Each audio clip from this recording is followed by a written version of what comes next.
आप सभी को नमो बुद्धाय, जय भीम। तीसरे लेसन का मैं तीसरा पार्ट पढ़ने जा रही हूँ। तो चलिए मैं आप लोगों को पढ़ के सुनाती हूँ तीसरे पार्ट में क्या है।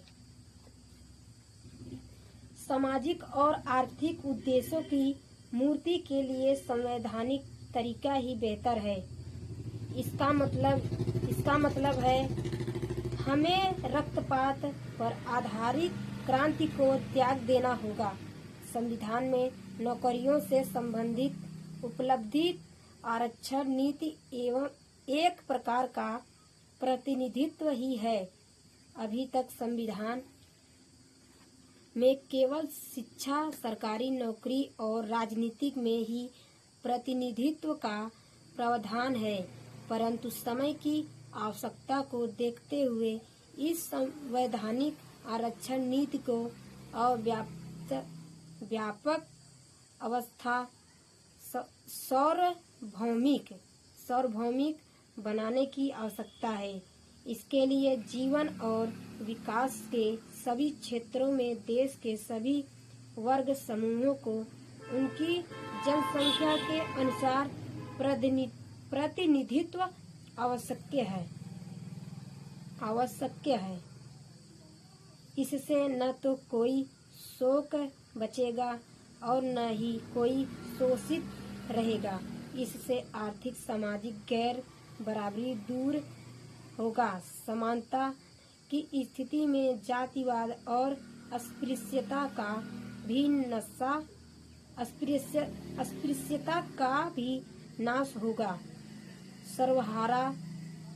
सर्वहारा वर्ग के विरुद्ध अन्याय, अत्याचार और दमन बंद हो जाएगा। इस प्रकार देश में सिर्फ विकास ही विकास होगा और अंततः भारत अंतर्राष्ट्रीय स्तर पर एक विकसित और ताकतवर देश के रूप में उभरेगा।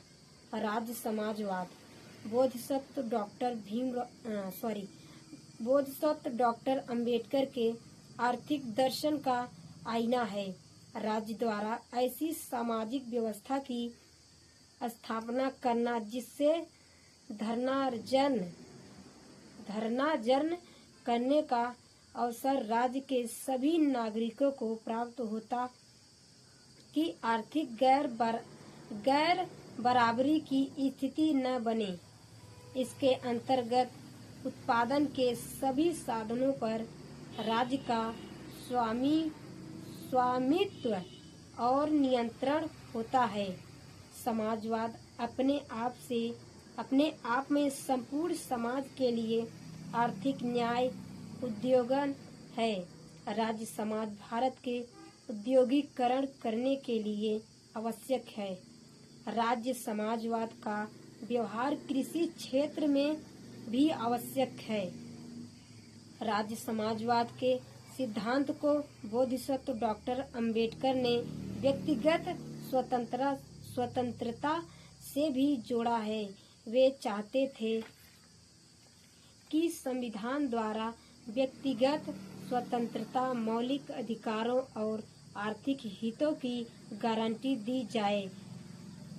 पूंजीपतियों की तानाशाही द्वारा निर्धन लोगों की व्यक्तिगत स्वतंत्रता और मौलिक अधिकारों के हनन का खतरा रहता है।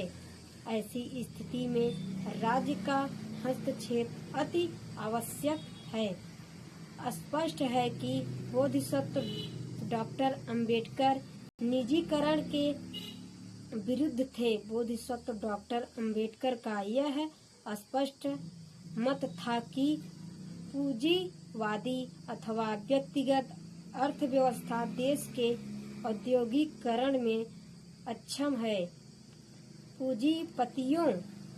पूंजीपतियों के अधीन उद्योग करने से देश में आर्थिक असमानताएं आएंगी। बोधिसत्व डॉक्टर अंबेडकर का मानना था कि एक मूल एवं बड़े उद्योग जैसे इंजीनियरिंग, स्टाफ, खनन, संचार, परिवहन और अन्य उपकरण आदि राज्य के अधीन होंगे, जिनका संचालन राज्य द्वारा होगा। दूसरा, जो मूल उद्योग नहीं है किंतु बुनियादी उद्योग हैं, उस पर राज्य का अधिकार होगा और वे राज्य द्वारा स्थापित नियम द्वारा चलाएंगे।